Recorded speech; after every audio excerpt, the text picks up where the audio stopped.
Next slide చూడంగానే మీకు జర పల్స్ లేజ్ ఉంటుంది. ఏంది గిరీష్ భాయ్, శివరాజ్ చౌహాన్ గారిని పెట్టినవు, ఇలా యోగి ఆదిత్యనాథ్ గారిని పెట్టినవు, నితిన్ గడ్కరీ గారిని పెట్టినవు, అమిత్ షా గారిని పెట్టినవు, దేశ్ కా లాల్ నరేంద్ర దామోదర్ దాస్ మోదీ గారిని పెట్టినవు. నేను ఈ 5గురిని పెట్టిన, ఒక పంచ పాండవుల లెక్క ఈ భారతవానికి పరిచయం చేయనీకి పెట్టిన, వీళ్ళందరిది చెప్పనించికి ఛాతీ అని చెప్పనీకే పెట్టిన. ఆ గిరీష్ మధ్యలో ఏదో ఇట్లా ఒక థండర్ స్టామ్ లెక్క పెట్టినవు, ఏమైనా చీలిక ఉన్నదా అని అంటే అది మీరు మాట్లాడుకుంటున్నారు అని చెప్పిన. ఇప్పుడు కొన్ని ఛానల్స్ ఉన్నాయి, కొన్ని ఛానల్స్ ఎట్లా మాట్లాడితేనంటే అగో చీలిక వచ్చింది, ఇట్లయింది, అట్లయింది, పెద్దగా అయిపోయింది, లొల్లు అయిపోయింది, డివైడ్ అవుతున్నది. ఐదు ఏళ్ళు ఏవైతే ఉంటాయో చూడు ఫ్రెండ్స్, అవి ఒక్క లెక్క ఉండయి, డిఫరెన్స్ ఆఫ్ ఒపీనియన్ ఉంటుంది. ఆర్గ్యుమెంట్ ఏడదాకా ఉంటుంది ఏననంటే, ఆర్గ్యుమెంట్ అనేది 2 విషయాలలో కన్క్లూడ్ అయిపోతుంది. ఏందనంటే ఐదర్ నేను నిన్నన్న కన్విన్స్ చేయాలా, లేకపోతే నువ్వు చెప్పిన దానికి నేనన్నా కన్విన్స్ కావాలి. ఇక్కడనే ఖేల్ ఖతం. చిత్రగుప్త లక్ష్యం ఏందనంటే ఫ్రిక్షన్ డెవలప్ చేసుడు కాదు. నేను నా హక్కుల గురించి మాట్లాడతా, నా సనాతన సంతాన హక్కుల గురించి మాట్లాడతా. ఆ హక్కులు మాట్లాడేటప్పుడు నీకేదన్నా బాధ కలిగితే అది నా బాధ్యత కాదు. నా బాధ వ్యక్తిత్వం చేసుకునే హక్కు నాకు ఈ రాజ్యాంగం ఇచ్చింది. నా హక్కు ఇచ్చినప్పుడు నేను దాన్ని ఎగ్జిక్యూట్ చేస్తా. And I'm very clear in my topic. So ఇప్పుడు ఈ టాపిక్ కాడికి వచ్చేసరికి శివరాజ్ చౌహాన్ గారు యోగి ఆదిత్యనాథ్ గారిని కలిసిండ్రు. ఒక పెద్ద ప్లాంటేషన్ ప్రోగ్రామ్ జరుగుతున్నది, నాకు తెలిసి ఇది ఒక వరల్డ్ రికార్డ్ సృష్టిస్తున్నది అని చెప్పి ఇట్లా వస్తున్నాయి. ఇక XYZ మాటలు మాట్లాడేటో షురూ చేసేసారు. ఎట్లా అంటే ఓ అదైపోయింది, ఇగో ఇదైపోయింది, ఇదైపోయింది, అదైపోయింది, చీలికి వచ్చేసింది, మోదీ గారిని గద్దెదింపడానికి ప్రయత్నం చేస్తున్నారు. ఇట్లాంటి డిస్కషన్స్ భారతీయ జనతా పార్టీలో కొత్త కాదు. నేను గర్వంగా ఫీల్ అవుతా, నన్ను ట్రైన్ చేసింది ఆ సంఘ్ పరివార్. నేను గర్వంగా ఫీల్ అవుతా. నన్ను ప్రతిసారి నేను తప్పుదారిలో పోతే నన్ను నెత్తి మీద ఒక టోంగా కొట్టి ఎటు చూస్తున్నావు, ఏం చేస్తున్నావు అని చెప్పి నన్ను దారిలో పెట్టి నన్ను సద్మార్గంలో పెట్టిన ఆ సంఘ్ పరివారికి నా జీవితాంతం నేను కృతజ్ఞతతోనే ఉంటా. సంఘ శక్తి యుగే యుగే అని అణువు నేను నమ్ముతాను. సో ఇట్లాంటిది ఇది కొత్తగా కాలే. ప్రాబ్లం ఏందని అంటే నడమంత్రపోళ్ళు వచ్చిన వాళ్ళకి తెలియదు, వాళ్ళు ప్రతిదీ రాజకీయాలు చూస్తారు. ఇది మాకు ఒక ఎక్స్పీరియన్స్. ఏక్ పూల్ దో మాలి అని చెప్పి మమ్మల్ని హేళన చేసిర్రా భయ్ మీరంతా. వాళ్ళకి చెప్తున్నా, ఎవరైతే ఇట్లాంటి సృష్టిస్తారో, ఏక్ పూల్ జో మాలి అని చెప్పి మమ్మల్ని అందరిని అన్నారు మీరు. ఇవాళ మీరు ఎక్కడెక్కడైతే బురద చల్లినరో ఆ బురదలకేనే పుట్టుకొచ్చిందిరా మా కమల్. ఆ కమల నయుని సాక్షిగా, ఆ కమల నయునుడి ప్రాణ ప్రతిష్ట సాక్షిగా ఇవాళ భారతావని నయా భారత్ మీ ముంగట నిలబడ్డదిరా. భగభగ మండేటోళ్లకు మండుతుంది. ప్రాబ్లం ఏడొస్తుంది అని అంటే మీకు చరిత్ర తెలియదు, సనాతన ధర్మం మీకు కూడా చక్కగా తెలియదు. దేశభక్తి అనే దాంట్లో అరే ఎవరన్నా ఏదన్నా పాటవ రాసుకుంటే వాళ్ళ గొప్పతనం రాసుకుంటారు, వాళ్ళ పార్టీల మీద గొప్పతనం రాసుకుంటారు, వాళ్ళ కుటుంబాల మీద గొప్పతనం రాసుకుంటారు. కాకపోతే నా సంఘ్ నమస్తే సదా వచ్చలే మాతృభూమి అని రాసుకున్నదిరా. మీకేం తెలుసురా పోయి మా చర్చల గురించి? నాకు కూడా తెలియకపోవచ్చు, నేను కోన్కిస్కా గొట్టంగానే, నేను ఒక చిన్న బుడుగని. సంఘలో ఇట్లాంటివి జరిగినప్పుడల్లా చర్చలు జరిగినాయి. దీన్ దయాళ్ ఉపాధ్యాయ గారు ఉన్నప్పుడు కూడా జరిగింది, కళ్యాణ్ సింగ్ గారు ఉన్నప్పుడు కూడా జరిగింది, ఉమాభారతి గారు ఉన్నప్పుడు కూడా జరిగింది, LK అద్వానీ గారి టైంలో కూడా జరిగింది. చర్చ జరుగుతూనే ఉంటుంది. చర్చ జరగాల, చర్చ అనేది చాలా ఇంపార్టెంట్. దేశ నిర్మాణంలో చర్చ ఇంపార్టెంట్, చెంచాలు కాదు. Hope I'm making sense. చెంచాగిరి చేసుడు ఇంపార్టెంట్ కాదు, చర్చించడం చాలా ఇంపార్టెంట్. డిఫరెన్స్ ఆఫ్ ఒపీనియన్స్ వస్తాయి. నేను కూడా కొన్ని దాంట్లో భారతీయ జనతా పార్టీని మొన్ననే విభేదించిన. దట్ డజంట్ మీన్ దట్ నేను వాళ్ళతో డిస్కనెక్ట్ అవుతున్నా అన్నది కాదు. చెప్పిన కదా, ఈ గోడకు మచ్చబడ్డది, ఈ గోడకు మచ్చబడితే అన్నా ఈ గోడు మచ్చబెట్టిపోయిండు, అన్నా ఈ మచ్చను మనం ఎట్లా మనం తుడిచేసుకుందాం, ఈ ఖరాబ్ అయిన గోడను మనం రీపెయింట్ ఎట్లా చేసుకుందాం, ఇల్లుగులో కొట్టుకుంటాం రాబాయ్. కానీ ఎట్టకేలకు యోగి ఆదిత్యనాథ్ గారి కన్వార్ యాత్రలో మాత్రం ఫుడ్ సెక్యూరిటీ స్టాండర్డ్ యాక్ట్ని నామ్ లగానా జరూరీ అని అంటే నై లగాయింగే అని అన్నారు చూడు. ఆట మొదలైంది. ఇలా రాహుల్ గాంధీకి, కాంగ్రెస్ పార్టీకి, ఇండి కూటమికి అసలు ఆన్సర్ ఉందా అని అడుగుతున్నా. ఎందుకంటే వాళ్ళు తీసుకొచ్చిన యాక్టే కదా 2006.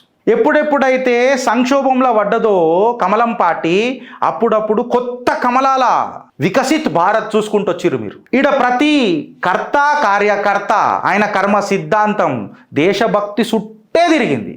దానికి సంఘం ఒక ఫోకల్ పాయింట్ అయింది. ఆ ఫోకల్ పాయింట్ అయిన సంఘం జడ్ మజబూత్ కర్తే తన బ్రాంచులను కూడా మజబూత్ చేసింది. ఆ బ్రాంచుల నుంచి మజబూత్ అయిన ఒక భాగమే భారతీయ జనతా పార్టీ, అఖిల భారతీయ విద్యా పరిషత్. మా కొమ్మలు మేము ఎట్లా కొట్టేసుకుంటాం రా? డిస్కషన్లు ఖచ్చితంగా అవుతాయి.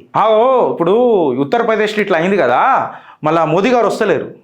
నేను నిన్ననే చెప్పిన, నాకు తెలుసు కంటెక్స్ట్ ఎట్లా నడుస్తుంది అని, నరేటివ్ ఎట్లా బిల్డ్ చేయాలనో నాకు కూడా మంచిగా తెలుసు. రాజకీయాలు చేస్తా, నేను కూడా బరాబర్ చేస్తా. కేసీఆర్ నేర్పిండు నాకు, కేసీఆర్ కొన్ని బాగా నేర్పిండు. ఏం ధర్మసత్రం ఓపెన్ చేసిన, రాజకీయ పార్టీ ఓపెన్ చేసిన నేను. ఇట్లనే ఉంటుంది రాజకీయం అని అంటే. మళ్ళీ మీరు చెప్తే తంసారం మేము చేస్తే విభిచారం. వాళ్ళు రాజకీయాలే ఉంటాయి కదా, రాజకీయాలు ఉంటాయా? బరాబర్ ఉంటాయి రాజకీయాలు. నువ్వు రాజకీయం చేసి నాతోని ప్రవచనాలు చెప్పమంటే ఏడైతుంది? అలా దరారేం రాలే. ఉత్తరప్రదేశ్ గంప గుత్తా బ్లాంకెట్ అప్రూవల్ యోగి ఆదిత్యనాథ్ గారికి ఉంది. నేను నిన్ననే చెప్పిన, యూపీ మే యోగి అప్ ఉపయోగి, మన యోగి ఉపయోగి అని చెప్పి నేను నిన్న నరేటివ్ స్టార్ట్ చేసిన. నాకు తెలిసి ఇట్లాంటి కథలు వస్తాయని. కొంచెం జర్రా దేవుడిచ్చిన ముందు చూపు ఉన్నది. బై ది వే ఆటోమొబైల్ ఇంజనీర్ని కదా, బండి సప్పుడింగ్ జర చెప్పగలుగుతాం. టాపెట్ నాయిజ్ ఉందా, నాకింగ్ నాయిజ్ వస్తుందా, ఏమైంది జర తెలుస్తుంది కొంచెం. సో ఏం కాలే. కొంచెం నిరసన ఉంది కదా గిరీష్, కొన్ని టాక్స్ నడుస్తున్నాయి కదా గిరీష్. ఎస్ నడుస్తున్నాయి, ఆబ్వియస్గా నడుస్తున్నాయి. కాకపోతే భారతీయ జనతా పార్టీని ఫుల్ మెజారిటీగా తీసుకొచ్చిన ఏకైక చెప్పనించికి ఛాతీ నరేంద్ర దామోదర్ దాస్ మోదీ. ఇలా దేశంలో ఆర్టికల్ 370ని డంకేపై చోట్ తీస్తున్నా అని చెప్పి తొడగొట్టిన మొగోడు నరేంద్ర దామోదర్ దాస్ మోదీ. 2 సార్లు పార్టీని వైభవ విజయానికి అంకితం చేసిన మొగోడు మునగాడు నరేంద్ర దామోదర్ దాస్ మోదీ. యోగి ఆదిత్యనాథ్ని ముఖ్యమంత్రి చేసింది కూడా అదే సంఘ్ పరివార్, అదే భారతీయ జనతా పార్టీ, అదే నేతృత్వంలో నరేంద్ర దామోదర్ దాస్ మోదీ. ఆనాడు నరేంద్ర దామోదర్ దాస్ మోదీని ఈ దేశ ప్రజలు ఎన్నుకున్నారు. ఇవాళ అదే రామ ప్రాణ ప్రతిష్టకు కుడిభుజమై ఆ శ్రీరాముడికి హనుమంతుడై నిలబడ్డది కూడా యోగి ఆదిత్యనాథ్ రూపంలో ఉపయోగి. ఫస్ట్ సెలెక్టెడ్ చీఫ్ మినిస్టర్ ఉండనేమో ఆయన, సెకండ్ టర్మ్కి ఆయన ఎలక్టెడ్ చీఫ్ మినిస్టర్ అయిండు. కర్మ సిద్ధాంతం లేనిది సనాతన ధర్మం ఓటయ్యదు. లాజిక్ లేకపోతే లాగులుడదిస్తుంది నా సనాతన ధర్మం. ఆస్మానీ తాకత్ నుంచి పనిచేయది నా సనాతనం, లాజిక్ నుంచి పనిచేస్తుంది నా సనాతనం. బికాస్ పుణ్య సనాతనం ఎప్పుడు నిత్య నూతనం. We believe in data.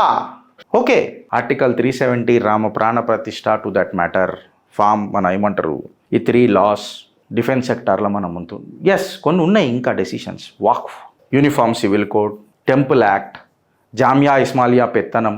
Fine, I'm still saying there are.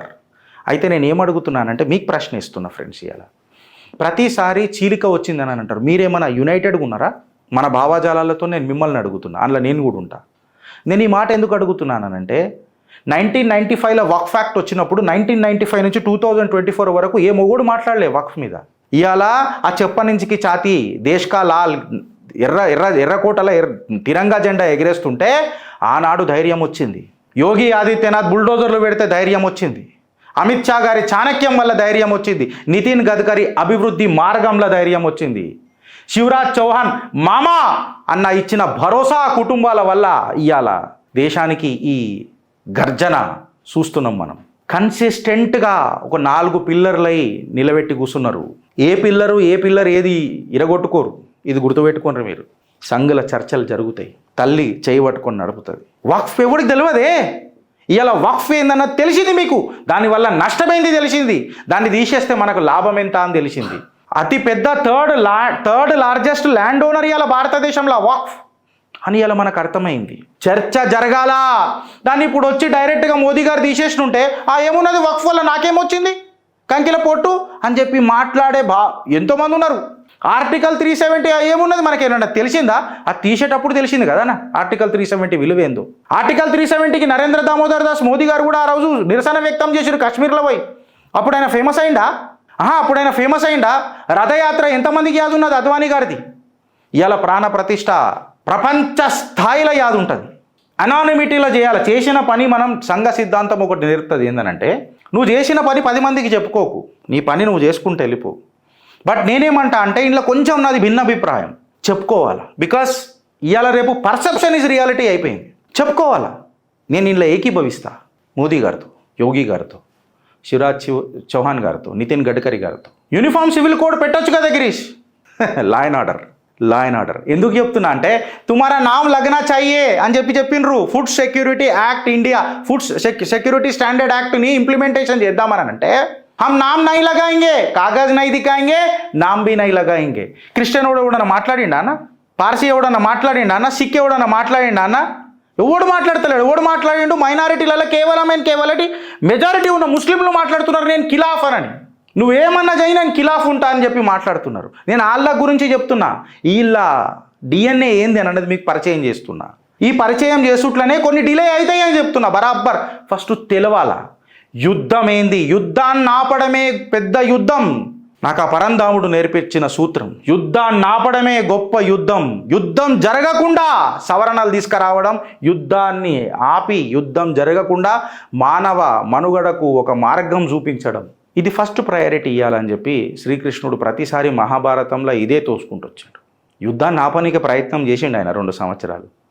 Agar తుమే యుద్ధ చాయే తో మే ఆప్కు యుద్ధ దుంగా, హోగా మహాభారత్ తాండవ్ హోగా అని పరిచయం చేసిండు. అయితే టెన్షన్ పడకూర్రి. ఇవాళ మన దేవాలయాల మీద మాట్లాడుతున్నాము. మొన్నటిదాకా మాకే తెలియదు మా సంకల్పం ఏందో. బట్ అట్లీస్ట్ ఒక 3 సంవత్సరాల నుంచి రాష్ట్రీయ వానర సేన ఆధ్వర్యంలో మీ తమ్ముడు ఇగో ఈ చిత్రగుప్తు నడుపుతున్నా. ఈ చైతన్యం నాకు వచ్చింది మీ ప్రోత్సాహంతో. అదే ప్రోత్సాహంతో ఓ 3500 ఎకరాల దేవాలయాల భూములను ఎవడక్కర్లే, మనం ఒకటైతే కాపాడుకున్నాం. ఏ ప్రభుత్వాలు అక్కర్లే, ఏ రాజకీయ నాయకుడు అక్కర్లే. భారత న్యాయ వ్యవస్థ, భారత రాజ్యాంగాన్ని పట్టుకుంటే సాల్వ్ అయిపోయింది. నమ్మకం అనేది పెట్టుకోరు friends. Don't lose your hope. Hope is the first strategy. ఆలోచిస్తారా లేక అనుభవిస్తారా? ఏ చీలిక రాలే, చర్చలు జరుగుతున్నాయి గంతే, ఇంకేం లేదా. నేను ఏమంటా అంటే నాకు చిన్న యాద వచ్చింది. ఈ ల్యాగ్ని జర కట్ చేసుకొని ఇలా కలిపాయి. ఎంత సిగ్గుచేటు ఫ్రెండ్స్. మనకు వరాహ అవతారాన్ని మనకు ఎంతసేపు ఏ రకంగా మనకు పరిచయం చేసిరు జనాలు. మీకు ఒక మాట చెప్తున్నా. వరాహ అవతారాన్ని అసలు మనకు ఒక పనికిరాని అవతారం లెక్కనే అసలు మనం ఎప్పుడన్నా తిట్టుకున్నాం. నువ్వు పందివా ఇట్లా తిట్టుకున్నాం మనం. బట్ ఇలా గొప్పతనం ఏందో మనం చూస్తున్నాం. వరాహ అవతారం కాంతారా సినిమా చూసిన తర్వాత కూడా ఇంకా కొంతమందికి సినిమాలు చూస్తేనే చైతన్యం వస్తుంది కదా. ఇన్ఫ్యాక్ట్ నాకు కూడా రాలే. వారాహి ఆ దైవం ఎంత పవిత్రం. నేనైతే చెప్తా, అగర్ కిసీకా ఆస్మాని తాకత్ సే ఆప్కు బచనా హే తో వారాహి మాతా ఫోటో ఇంటి ముంగట పెట్టుకోర్రి. ఎవ్వడు రాడు. మీకు అర్థమైపోయింది అనుకుంటా నేను ఏం చెప్తున్నా. మనకు చాలా దూరం చేసిర్రు. నేను ఆడికే వస్తున్నా. మనకేం దూరం చేసిర్రు అని అంటే ఒక ఇదే దూరం చేసిర్రు మనకి.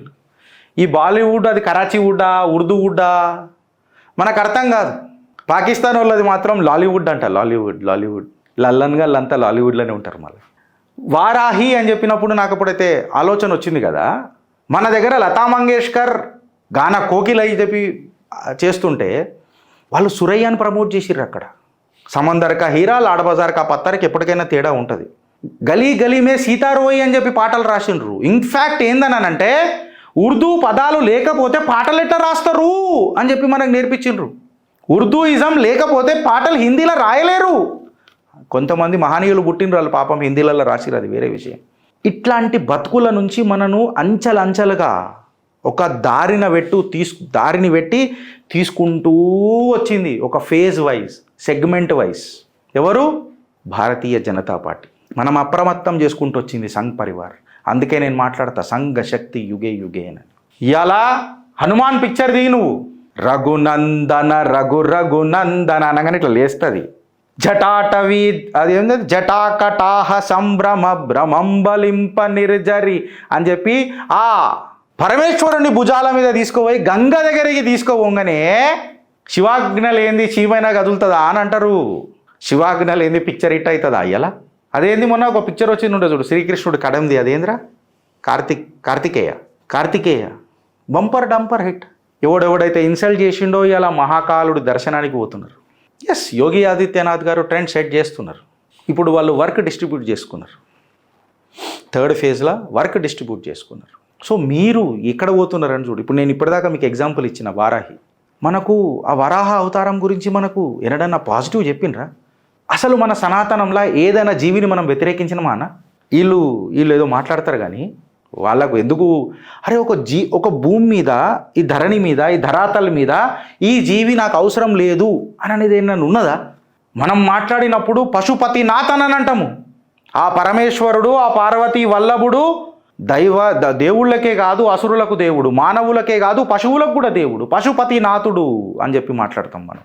పశుపతిం, ఉమాపతిం, పార్వతీపతిం అని చెప్పి మనం మాట్లాడతాం. నేను అందుకనే ప్రతిసారి మీకు చెప్పుకుంటూ వచ్చిన ఆ సంఘ భావాజాలాలు నా లోపల నేర్పిన గురు పౌర్ణిమ సాక్షిగా మీకు ఒక మాట చెప్తున్నా. Survival of the weakest is our policy.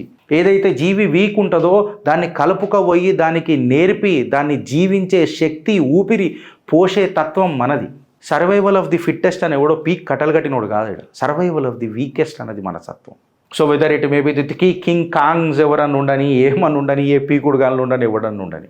ఈ నెపోటిజంని పక్కకు పెడితే ఇవాళ కార్తికేయ అని ఒక సినిమా తీసి హిట్టు, హనుమాన్ ఒక సినిమా తీసి ఒక హిట్టు, కాంతారా వావ్ ఎట్లున్నది. మళ్ళా వీళ్ళకు బాజా బజాస్తున్నారు ఏడుకాడికి టా టడా టడా టడా అని అనుకుంటా. వీడొచ్చిండు చూడు తూక్సుడు, ఈయన పేరు ఇయ్యాలట్ నుంచి. ఈయన పేరు ఏంది తెలుసా? సోనుసుడు కాదు, తూక్సుడు. ఈడెప్పుడన్నా వస్తే ప్రణామం చెప్పొద్దు మదం, ఇట్లా ఉంచాలి, తూ అని ఉంచాల అంటే ఆయనకి ప్రణామం అనమాట. ఆయనకి ఇంటికి వస్తే అన్నం పెట్టొద్దు, తలలా తూ అని ఉంచి ఇవ్వాలా. ఈయన చెప్పదలుచుకోలే. షియా కమ్యూనిటీలు ఏముంటుంది, సున్నీ కమ్యూనిటీలు ఏముంటుంది, ఎందుకు మాట్లాడాలి నేను ఇవన్నీ? మనమే చెప్తాము తుమ్మినా చేయడ్డం పెట్టుకో అంటాం, దగ్గినా ఇట్లా చేయడ్డం పెట్టుకో అంటాం. మన సంస్కృతిలోనైతే చేయి కూడా కలిపి చేతులు కలపకు, నమస్కారం పెట్టుకో అని అంటాం. వి బిలీవ్ దిస్ బికాస్ డిజీజ్ని ట్రాన్స్మిట్ చేయొద్దు అని అనేది మన ఆలోచన. ఈడేమో ఉంచిస్తే ఏం ప్రాబ్లం అని అంటాడు. ఏ తూక్సుడ్, నాకు ఇంకా వేరేగా గలీజ్ మాటలు వచ్చినాయి కానీ నేను ఆపుకుంటున్నా అంతే. ఇది కనిపించినప్పుడల్లా కాక్తూ అని ఉంచి హాయ్ అని చెప్పుర్రి, అంటే అది ప్రణామం అనమాట, అది నమస్కారం చెప్పినట్టు మనం. ఇట్లాంటివి మీకు వస్తూనే ఉంటాయి ఫ్రెండ్స్. సో మీరు కరెక్ట్గా ఉన్నారా లేదా అని అన్నది ఇంపార్టెంట్. అందుకే అడుగుతున్నా, ఆలోచిస్తారా లేక అనుభవిస్తారా?